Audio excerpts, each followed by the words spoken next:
जय Hind friends, welcome to आरंभ IAS YouTube channel. आप सभी का 12 मार्च 2026 के न्यूज अनबॉक्सिंग सेशन में बहुत बहुत बहुत बहुत बहुत स्वागत है। आशा है आप लोग स्वस्थ होंगे, मस्त होंगे, प्रसन्न होंगे और अपनी तैयारी बहुत अच्छे से कर रहे होंगे। आज के न्यूज अनबॉक्सिंग को शुरू करने से पहले हमारे आज के कोड को देख लेते हैं। और आज का कोड क्या है? 365 न्यू डेज का मतलब है 365 न्यू चांसेस। हम लोग बच्चों, अगर हम 365 डेज हमारे पास हैं तो 365 डेज में हम लोग को 365 न्यू चांसेस भी मिलते हैं, जिसको हमें सबसे ज्यादा जो है हमें इनका यूटिलाइज करना चाहिए। हमें कभी भी एक चांस पकड़ के नहीं बैठना चाहिए कि चलो आज का दिन अच्छा नहीं निकला, इसका ये नहीं है कि 364 डेज खराब निकलेंगे। हमारे पास मौका है अगले 364 डेज को सही करने का। इसलिए you have to make the most of them. आपको जो बचे हुए जो चांसेस हैं उसका ध्यान रखना है। हमेशा बच्चों ध्यान रखिए, हर दिन एक जैसे नहीं होंगे।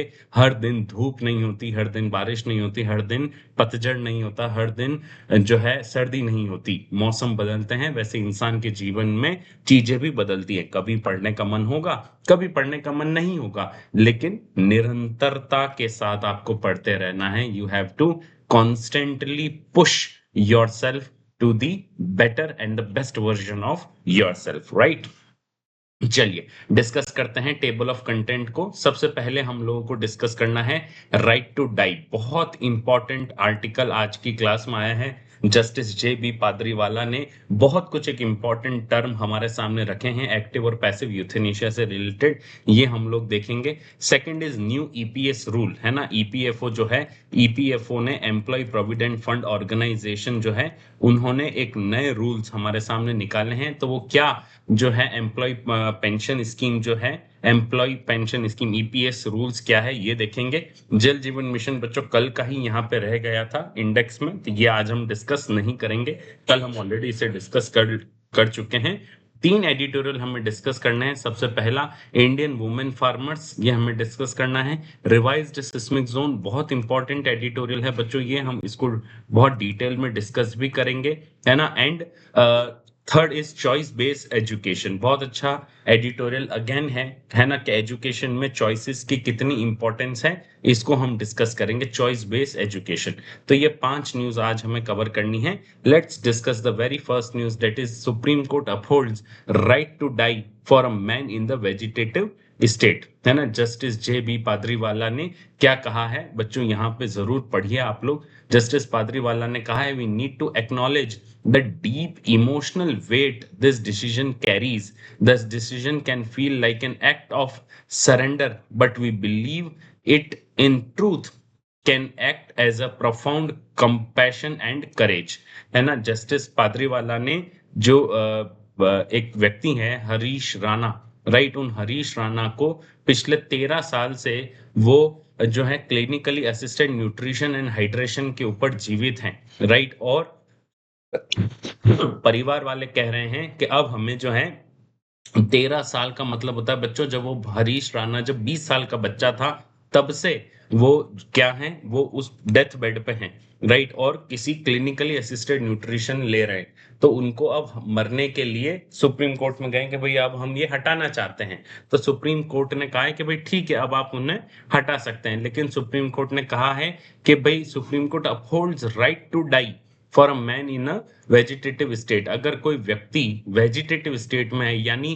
केवल बाहर से न्यूट्रिशन ले रहा है, उसका शरीर कुछ नहीं बना पा रहा है, तो उसे डिग्निफाइड डेथ देना उसका अधिकार है ना। वो कब तक केवल मशीनों के आधार पर जिंदा रहेगा। और राइट टू डाई जो है ये किसके तहत सुप्रीम कोर्ट ने हमारे सामने दिया है? Article 21, that is right to life with dignity, right to life and personal liberty, है ना। तो इसमें कोई लिबर्टी नहीं है, इसमें कोई डिग्निटी नहीं है अगर वो वेजिटेटिव स्टेट में है, अगर वो मरने की हालत में है, उसको किसी भी तरह से कोई इंटरनल सपोर्ट उसका शरीर से काम नहीं कर रहा है, तो उस व्यक्ति को डेथ का अधिकार है।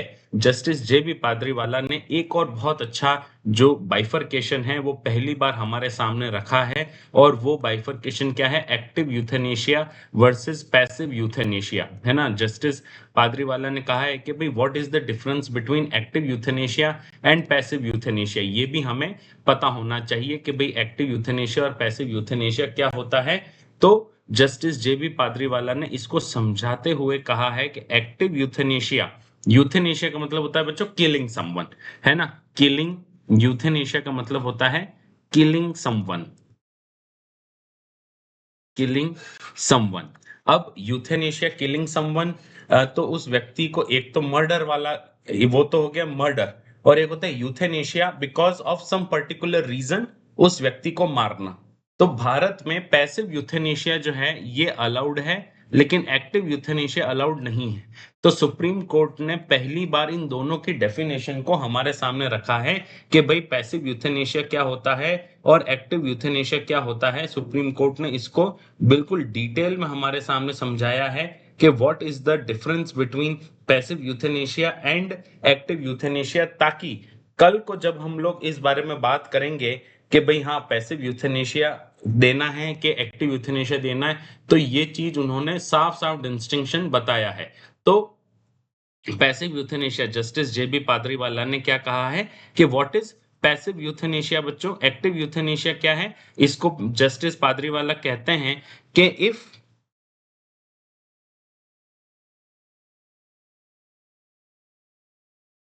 causing death by CAUSING, causing death by introducing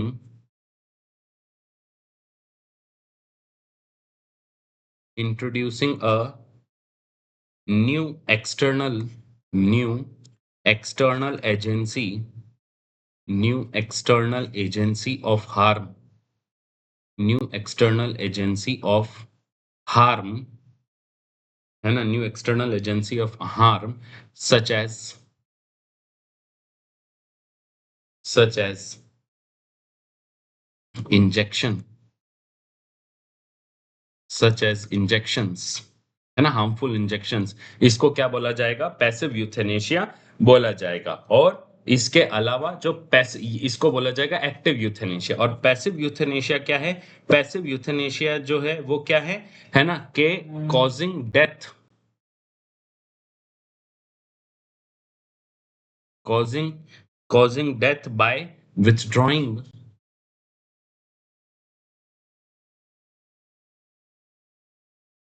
causing death by withdrawing or withholding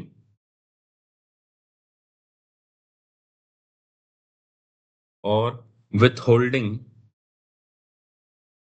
life support, life support, है ना? विथड्रॉइंग या विथहोल्डिंग लाइफ सपोर्ट, है ना? एंड जो है and and physician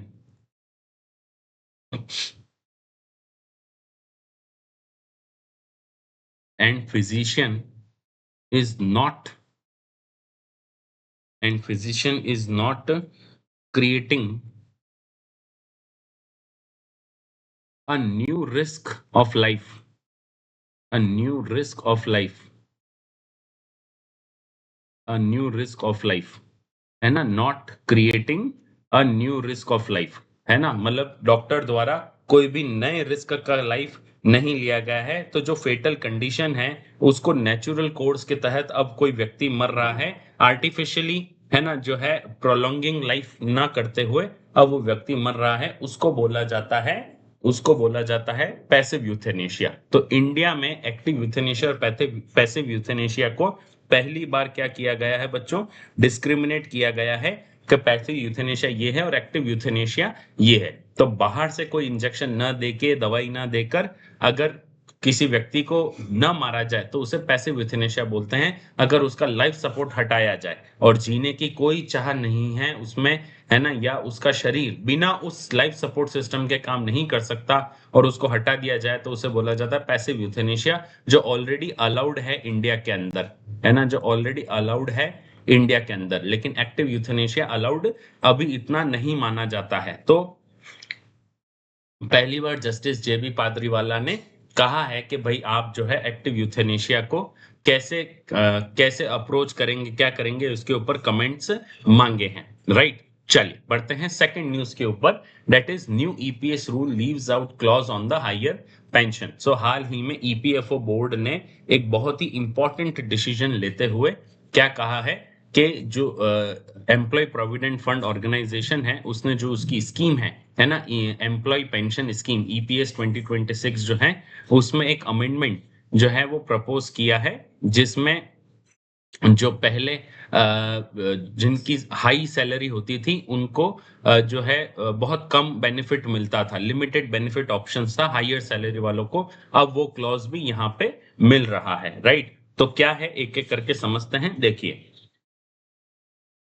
alignment with the labor code है ना, the new EPS 2026 rule was drafted to harmonize with the overarching code on social security, which aims to consolidate and rationalize India's complex labor laws। क्या चीज का omission किया गया है? Omission of paragraph 11 clause 4, है ना, पैराग्राफ 11 क्लॉज 4 को omit किया गया है। The EPFO board deemed the contentious paragraph 11.4 of the EPS 1995 as obsolete. क्या था ये पैराग्राफ, इसको समझते हैं, है ना। 2014 के अमेंडमेंट को ध्यान में रखते हुए दिस क्लॉज वाज, है ना, 11.4 जो है, this clause was originally introduced during the 2014 EPS amendment. It replaced the older proviso that allowed the limitless option for higher pensions. है ना, the 2014 amendment imposed a strict pensionable salary cap of 15,000 per month, है ना, giving employers and employees a mere 1 year window to opt in for the contributions on salaries exceeding this cap। है ना, तो पहले क्या होता था कि जिसकी भी सैलरी होती थी उनको एक स्ट्रिक्ट पेंशनेबल सैलरी कैप था, जो कितना था, केवल 15,000 पर मंथ था, कि आपको 15,000 पर मंथ ही मिलेगी, भले ही आपकी सैलरी कितनी भी ज्यादा हो, right. So giving employers and employees a mere 1 year window to opt in for the contribution on salaries exceeding this cap. तो अगर आपको उससे ज्यादा, अगर आपको कंट्रीब्यूट करना है तो आपको केवल 1 साल का विंडो दिया जाता था, इससे ज्यादा नहीं दिया जाता था। लेकिन हाल ही में इसको क्या कर दिया गया, इस पैराग्राफ 11.4 को ही क्या कर दिया गया, समाप्त कर दिया गया था, है ना। इस पैराग्राफ को ही अब क्या कर दिया गया, ऑब्सोलीट बताकर क्या कर दिया गया है, समाप्त कर दिया गया है, ठीक है। ये सबसे इंपॉर्टेंट चीज है, राइट। अब ईपीएफओ से जुड़ी हुई 2-3 चीजें आपको पता होनी चाहिए कि भाई ईपीएफओ होता क्या है ना, और किसके अंडर काम करता है। यूपीएससी के या प्रीलिम्स प्लस के हिसाब से अगर देखें तो ये क्वेश्चन आपसे पूछा जा सकता है। सो ईपीएफओ जो है, it is an it is a statutory organisation, it is a statutory organisation, है ना, under, it is a statutory organisation under employ provident fund, under employ provident fund, employ provident fund and miscellaneous act, and miscellaneous act कब आया था, 1952, है ना। Act का नाम याद रहेगा ना बच्चों, employ provident fund and miscellaneous act 1952, ठीक है। ध्यान रखना, EPFO works under administrative control of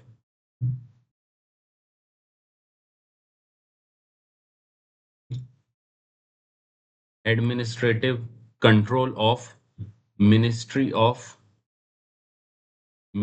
of labour, ministry of labour and employment.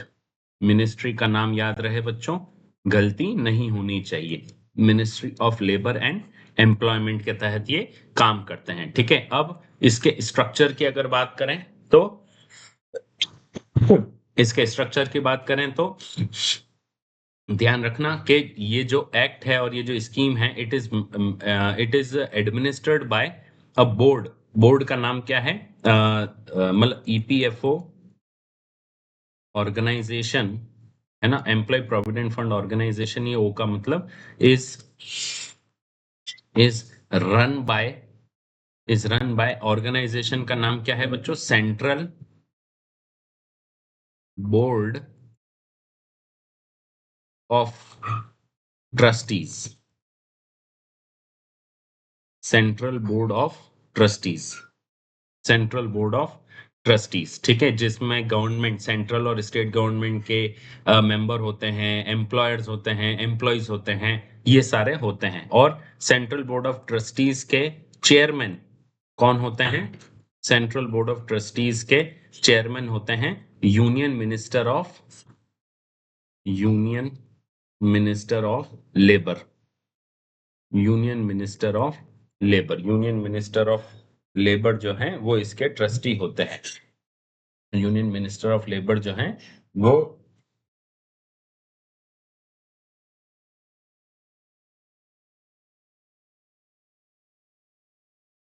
Union minister of labour जो होते हैं वो उनके क्या होते हैं? चेयरमैन होते हैं। तो ये ईपीएफओ से जुड़ा हुआ है। ये ईपीएफओ से जुड़ा हुई चीज है जो आपको पता होनी चाहिए। ठीक है बच्चों, चलिए हम बढ़ते हैं हमारे एडिटोरियल सेक्शन की तरफ।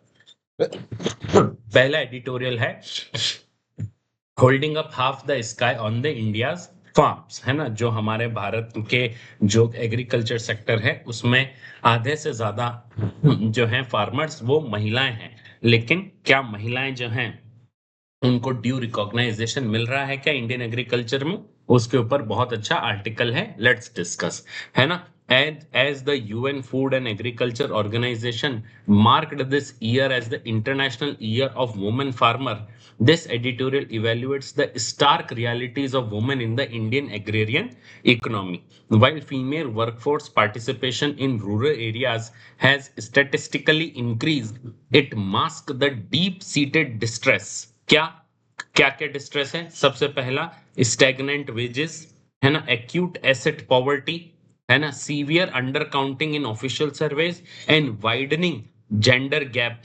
वाइडनिंग जेंडर वेज गैप जो है, ये widening gender gap, widening gender veg gap जो है, ये चारों चीजें इसमें हमें सीटेड डिस्ट्रेस जो है हमें देखने को मिल रही है। ठीक है, this article underscores while women have essentially driven the feminization of Indian agriculture, the state has yet to recognize and remunerate them equitably. ये बात ठीक है कि भाई हम महिलाओं को एग्रीकल्चर के अंदर, ये तो बात कर रहे हैं, फेमिनाइजेशन ऑफ इंडियन एग्रीकल्चर की भी बात हो रही है, लेकिन स्टेट को अभी तक जो है स्टेट ने इनको इनका इक्विटेबल रिकॉग्नाइजेशन नहीं दिया है। यानी महिलाएं जैसे जैसे ज्यादा बढ़ रही हैं एग्रीकल्चर में, तो उनके पर्क्स, प्रिविलेजेस, है ना, उनके रिसोर्स शेयरिंग कैपेबिलिटीज ये भी बढ़ने चाहिए, लेकिन वो भी नहीं बढ़ा है।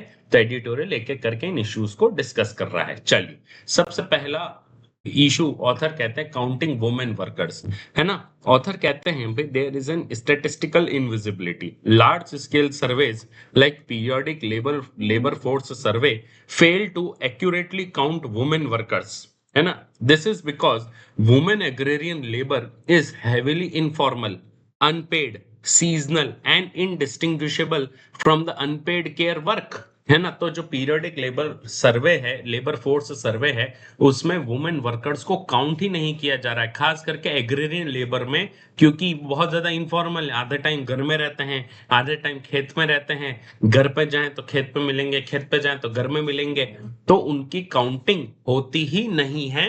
And then they are actually unpaid, उनको कोई पेमेंट तो मिलता ही नहीं है कि भाई खेत तुम्हारे हैं, ये सब तुम्हारे हैं, तो their work, their labour is unpaid. Then it is seasonal, ज्यादा काम आएगा जब खेती बाड़ी का ज्यादा काम होगा तो वो खेतों पे रहेंगे, वरना अगर सीजन नहीं है, सूखा है, तो घर पे रहेंगे। And then they are indistinguishable from the unpaid care work. तो सबसे इंपॉर्टेंट चीज है कि भाई there is a statistical invisibility, है ना। सेकंड ऑथर कहते हैं कि there is a rising but the distressed participation, है ना, rural female workforce participation ages 15 plus jumped to 46.5% in 2023-24 from 35% in 2011-12, जहां पे 2011-12 में केवल 35% महिलाएं रूरल वर्कफोर्स में थी, वहां पे अब 2023-24 की अगर बात करें तो 46.5% इसमें मौजूद है. However this remains below the international labour office global average which is 57 to 63%. Right. Surge in self employment की अगर बात करें तो the rise in participation is not due to better jobs but lack of wage opportunities. 73% of rural women workers are now self-employed, है ना, that is up from 60% in 2011-12, predominantly in agriculture, है ना. तो एग्रीकल्चर के अंदर अब 73% rural women workforce जो है वो अपने आप को सेल्फ एम्प्लॉयड कहती है, यानी खेती बाड़ी कर रही है या खेतों पर ध्यान दे रही है. तो वो 73% है, जो पहले केवल 60% थी 2011-12 में. राइट. काउंटिंग वुमेन वर्कर्स की अगर बात करें बच्चों, तो फोर्थ इशू ऑथर कहते हैं भाई micro level realities, that is परी प्रोजेक्ट डेटा, है ना, village level data from the foundations for the agrarian studies and across Tamil Nadu and Uttar Pradesh shows women contribute heavily to the family labor and constitute up to 61% of total crop cultivation labor in some region. किन्हीं reason में crop cultivation को अगर देखा जाए तो 61% total crop cultivation जो है किसी रीजन में वो 61% है महिलाओं द्वारा. ठीक है. लाइव स्टॉक रियरिंग की अगर बात करें तो women are the primary workforce in the fast growing sector, है ना. Extrapolating from the all India debt and investment survey 2018-19 की बात करें तो approximately 40 million rural workers are engaged in unenumerated animal rearing. तो अनरेन्यूमरेटेड यानी उनको किसी भी चीज का पैसा नहीं मिलता है एनिमल रियरिंग का. अगर मैकेनाइजेशन के इम्पैक्ट की बात करें तो as aggregate labour demand falls due to agricultural mechanisation the demand for women's casual labour has concurrently declined, है ना. तो जैसे जैसे अगर लेबर डिमांड फॉल होता है क्योंकि एग्रीकल्चर मैकेनाइजेशन होता है, the demand for women casual labour has concurrently declined. तो लड़कियों का जो लेबर है, एग्रीकल्चर लेबर है, एग्रेरियन लेबर है, उसको भी डिक्लाइन होते हुए देखने को मिलता है जैसे जैसे एग्रीकल्चर मैकेनाइजेशन मिलता है. तो इसका मतलब लड़कियों को मैकेनाइज्ड फार्म में जगह नहीं मिल रही है. ये बहुत इंपॉर्टेंट इशू है. ठीक है. सेकंड जो है सेकंड इशू ऑथर कहते हैं that is earning and wages, है ना. ऑथर पहला कहते हैं कि भाई there is a severe wage deficit बच्चों, despite comprising a workforce of over 100 million women agriculture wages remain abysmally low, that is often below 300 a day in the surveyed villages, है ना. जिन जिन विलेजेस का सर्वे किया गया है उसमें लड़कियों का, है ना, जो लड़कियों का वर्कफोर्स कितना है 100 मिलियन के आसपास उनका वर्कफोर्स है. लगभग 10 करोड़ महिलाएं काम कर रही है एग्रीकल्चर में, लेकिन उनका एवरेज पर डे वेज कितना है 300 रुपया है. राइट. ये जेंडर वेज गैप एनोमली की अगर बात करें तो paradoxically region with high overall wages that is Tamil Nadu shows a wider gender wage gap, है ना. तो women earning less than 50% of male wages compare to lower wage regions like Uttar Pradesh, है ना. तो जहां पे जो हाई ओवरऑल वेज जहां पे मिलता है वहां पे लड़कियां कम कमा रही है as compare to lower wage region like Uttar Pradesh. तो उत्तर प्रदेश में जहां पे लोअर वेज ही है पहले से, वहां पे लड़कियां बेटर कमा रही हैं. राइट. अब ऑथर तीसरी चीज कहते हैं स्टैग्नेंट रियल वेजेस, है ना. लेबर ब्यूरो डेटा की अगर बात करें नवंबर 2025 की confirms all India average daily ways of 384 rupees for women, है ना, with Kerala being the high paying exception at 646 rupees.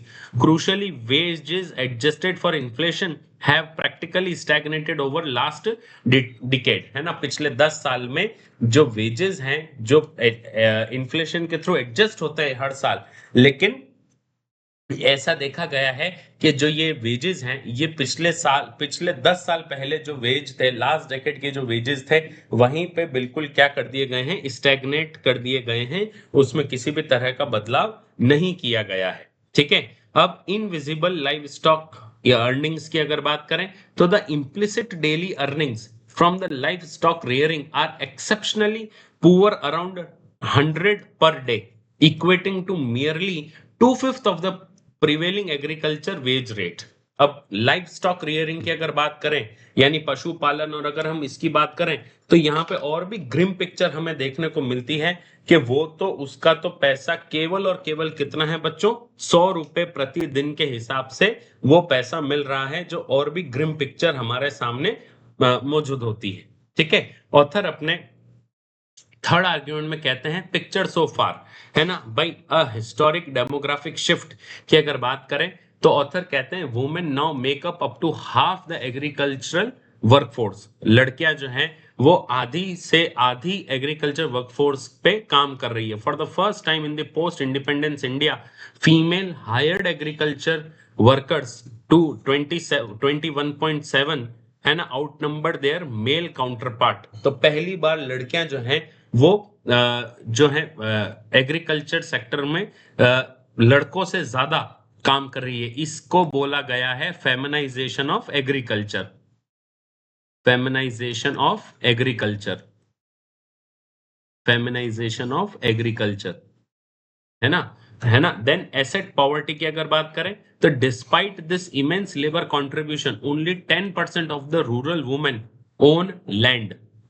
केवल 10% ऑफ द रूरल वुमेन जो है वो क्या ओन करती है, जमीन ओन करती है, depriving them of their primary asset for cultivators and access to institutional credit. अब इसमें स्टेट फेलियर क्या है, क्या, जी हाँ, the editorial concludes that the Indian state has failed on 3 fronts. कौन सा? सबसे पहला है accurately recording women's labour, second ensuring wage parity, and third securing their foundational labour right. तो जो फाउंडेशनल लेबर राइट है उसको सिक्योर करना बहुत जरूरी है, वेज पैरिटी इंश्योर करना है, और हमें वुमेन लेबर को एक्यूरेटली क्या करना है, रिकॉर्ड भी करना है, ताकि हमें पिक्चर प्रोवाइड हो कि हमें अगर किसानों की हेल्प करनी है, और आप सोचिए कि आधे से ज्यादा अगर किसान लड़कियां हैं तो उन्हें कितनी ज्यादा बेनिफिट्स हमें देने के जरूरत है। ठीक है। चलिए आज का पहला मेंस का क्वेश्चन देख लेते हैं। Despite holding up half the sky on the Indian farms, women agriculture labor remain statistically invisible and economically undervalued. Discuss the systemic reasons behind this and suggest policy measures to ensure wage parity. Bharat के खेतों पर आधा आसमान होने के बावजूद महिलाओं का कृषि श्रम सांख्यिकीय रूप से अदृश्य और आर्थिक रूप से कम आंका गया है। इसके पीछे के प्रणालीगत कारणों पर चर्चा करें और वेतन समानता सुनिश्चित करने के लिए नीतिगत उपाय सुझाए। जीएस पेपर 3 से रेलेवेंट बहुत अच्छा सवाल है। 150 वर्ड्स में आपको लिखना है, 10 मार्क्स का सवाल है। अगर आप अपना आंसर लिखते हैं बच्चों तो बेझिझक आप अपना आंसर iasrambh@gmail.com पे भेज सकते हैं, जहां पर आपके आंसर का फ्री इवेल्युएशन करके विद इन 2 आवर्स हम आपको विद प्रोज एंड कॉन्स आपके आंसर्स वापस भेजते हैं, ताकि आपकी मेंस की प्रिपरेशन और अच्छे से चल सके।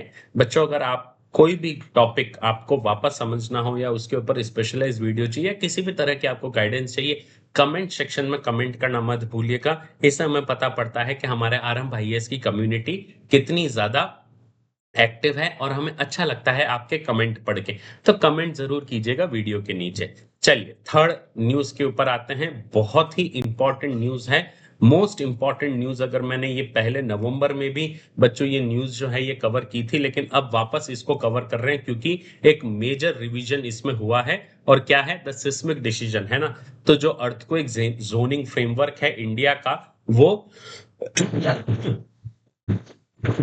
उसमें एक बड़ा बदलाव उसमें एक बड़ा बदलाव हुआ है। और क्या वो बड़ा बदलाव है उसको हम समझते हैं ढंग से कि क्या बड़ा बदलाव जो है ये इसमें हुआ है। देखिए, हाल ही में union government has recently rolled back the bureau of Indian standards revision of India's earthquake zoning framework. These revised guidelines, notified in November 2025 and withdrawn in March 2026, attempted to transition India into globally accepted dynamic hazard assessment model and introduced a new stringent zone 6.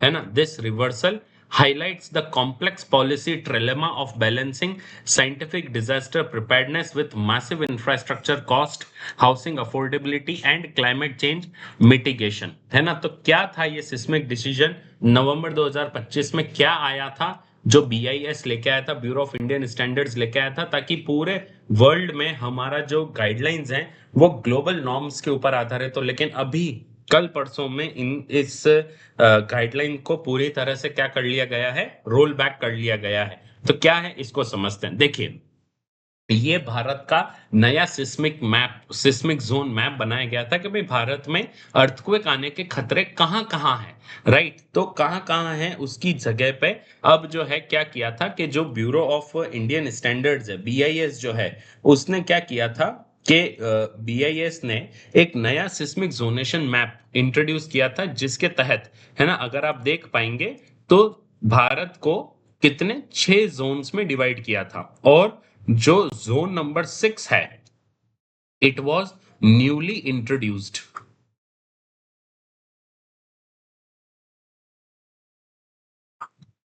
It was newly introduce. तो zone number 6 जो है वो क्या किया गया था, वो newly introduce किया गया था, जोन नंबर 6, है ना। इस वजह से जो है ये पहले, इससे पहले जो था अर्लियर, आपको ये चीज पता होनी चाहिए, earlier there were only 5 zones, there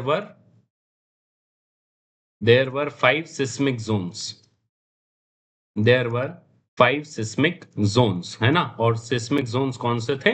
zone 2, 3, 4, 5, है ना। ये जो थे 4 सिस्मिक जोन्स थे, सॉरी, है ना, 4 सिस्मिक जोन्स थे, है ना।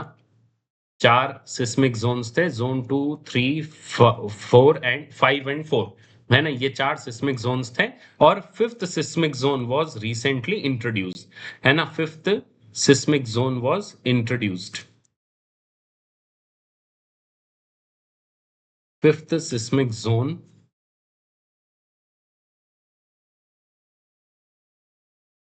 was newly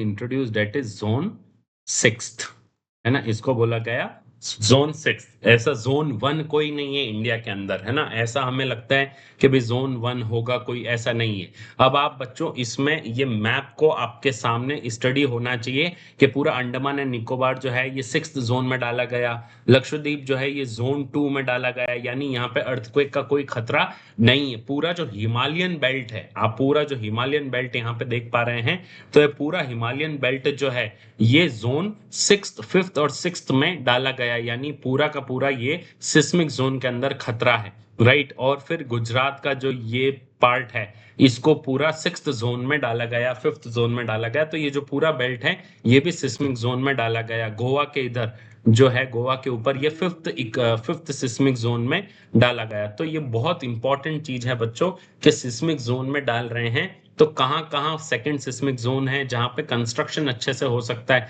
क्योंकि अर्थक्वेक के चांसेस बहुत कम है। लेकिन जैसे जैसे जोन बढ़ रहा है तो हाई जोन 6th में अगर कोई है, तो अगर कोई 6th जोन में है मतलब वो हाई सिस्मिक जोन में है। यानी हाई सिस्मिक जोन का मतलब है high probability of high probability high probability of earthquake, high probability of earthquake, वहां पे अर्थक्वेक होने के चांसेस ज्यादा हो जाते हैं। लेकिन जोन 2 है तो अर्थक्वेक होने के चांसेस कम रहते हैं। तो ये सबसे इंपॉर्टेंट बात है कि इस इकोनॉमिक जोन को जो ये लाए गए थे, इसको जो है अब क्या कर दिया गया है, वापस रोल बैक कर दिया गया है। ये जो 5th सिस्मिक जोन है इसे वापस खत्म कर दिया गया है। कि इसका कारण क्या था कि भाई ये मैं आगे आपको बताऊंगा कि ऐसा करने से 61% ऑफ इंडिया जो था, 61% ऑफ इंडिया को किसमें डाल दिया गया था, हाई हैजर्ड जोन में आ गया था। इसकी वजह से हाई हैजर्ड जोन में, हाई हैजर्ड जोन में आ गया था। 61% इंडिया जो था वो हाई हैजर्ड जोन में आ गया था, जो एक बड़ी ही चिंताजनक बात थी। ठीक है, चलिए डिस्कस करते हैं क्या है कोर डिबेट की अगर बात करें तो the central friction lies between the scientific approximation of earthquake intensities and economic readiness of the built environment to withstand them. Crucial timing की बात करें तो getting the zoning framework right is vital as India is currently undergoing a massive urban infrastructure expansion necessitating the disaster proofing for the city space, power grids, dams and highways. तो ये बहुत ज्यादा जरूरी है कि जैसे जैसे हमारा जो अर्बन इंफ्रास्ट्रक्चर एक्सपैंड हो रहा है तो हमें जो सिटी स्केप्स हैं, जो मतलब बड़ी बड़ी बिल्डिंग बन रहे हैं, घर बन रहे हैं, ये डिजास्टर प्रूफ बने, है ना। जो हमारे पावर ग्रिड्स हैं, डैम्स हैं, हाईवेज हैं, ये क्या बने, ये हमारे अर्थक्वेक रेजिस्टेंट बने, न कि जो है अर्थक्वेक प्रोन ये डिजास्टर हो। ठीक है, अब साइंटिफिक शिफ्ट की बात करें तो क्या साइंटिफिक शिफ्ट हुआ है बच्चों, और यही आपके लिए बहुत इंपॉर्टेंट है प्रीलिम्स प्लस के हिसाब से। Shifting from the fixed zone to PSHA method, है ना। पीएसएचए मेथड क्या है बच्चों, probabilistic seismic hazard assessment, PSHA बहुत इंपॉर्टेंट टर्म है बच्चों, याद रखिएगा आप। द बीआईएस अटेम्प्टेड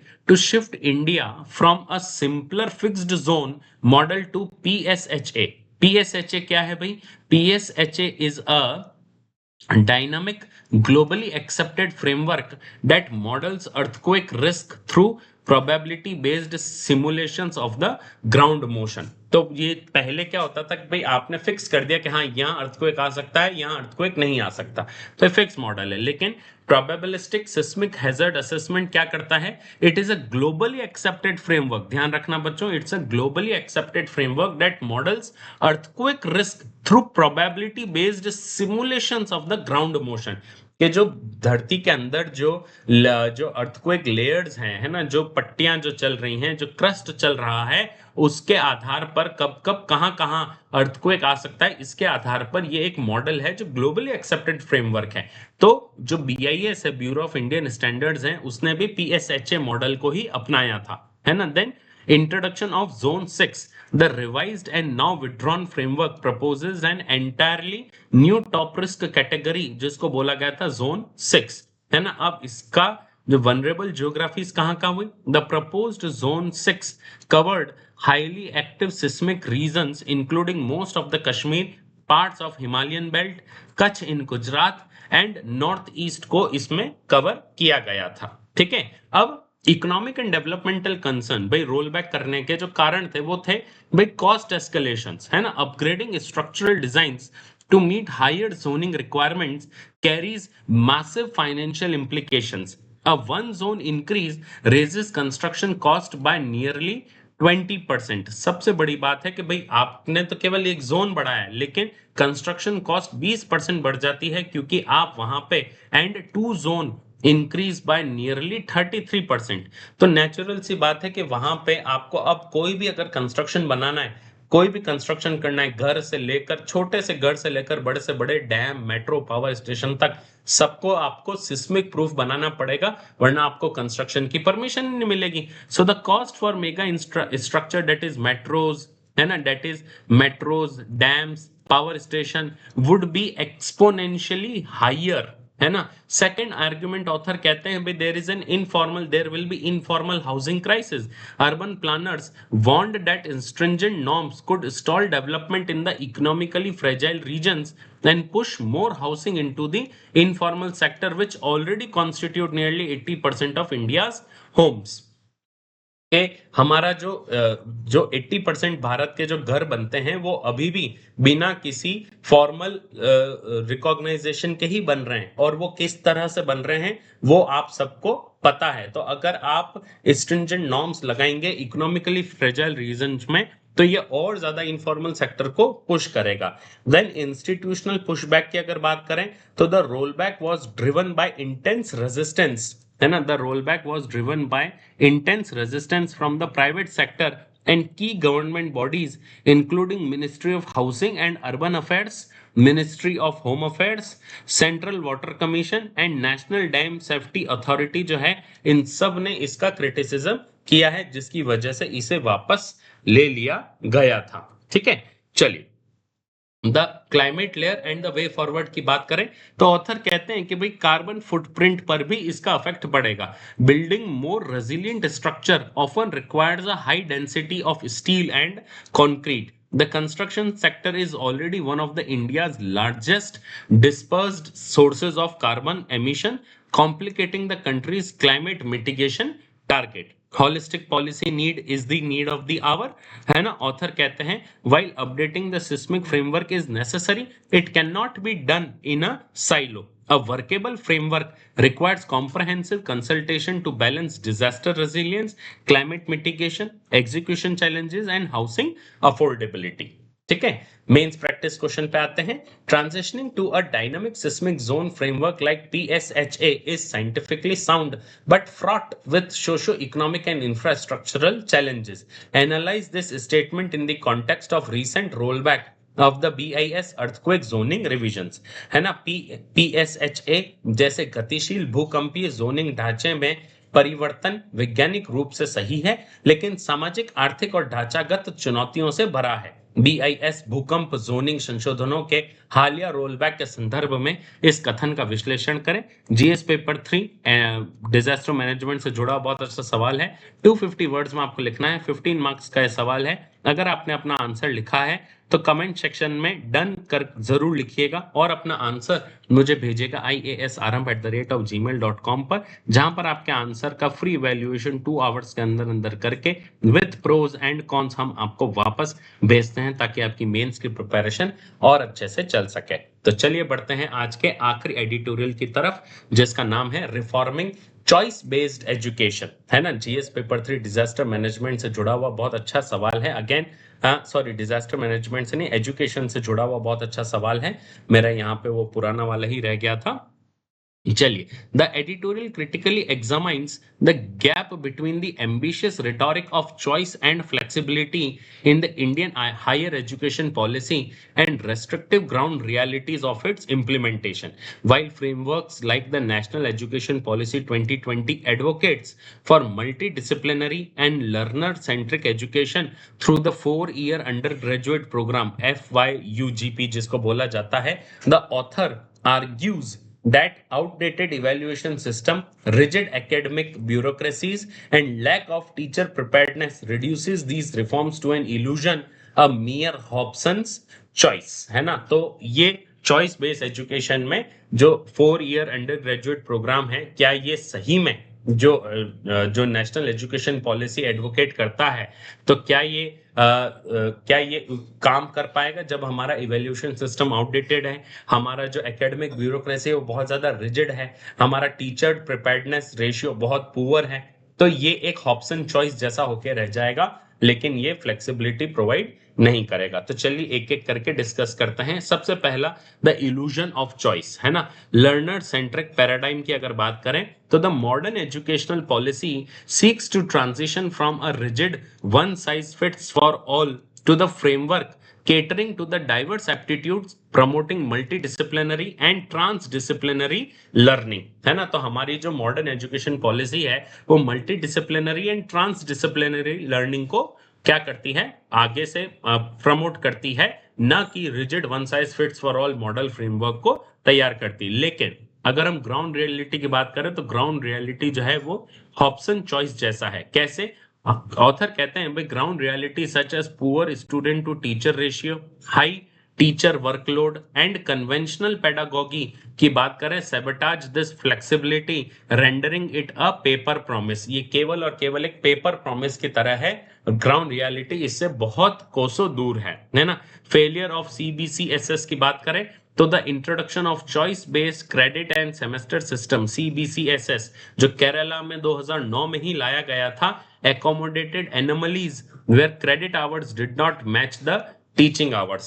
तो ये ऑलरेडी हमें केरला में फेल होता हुआ सिस्टम दिखा है। देन लिमिटेड इलेक्टिव्स की अगर बात करें तो the promised buffet of choices was heavily restricted, है ना। The core courses were compulsory and electives were often pre determined by the departments, leaving only the open course as the genuine albeit minor cross disciplinary option.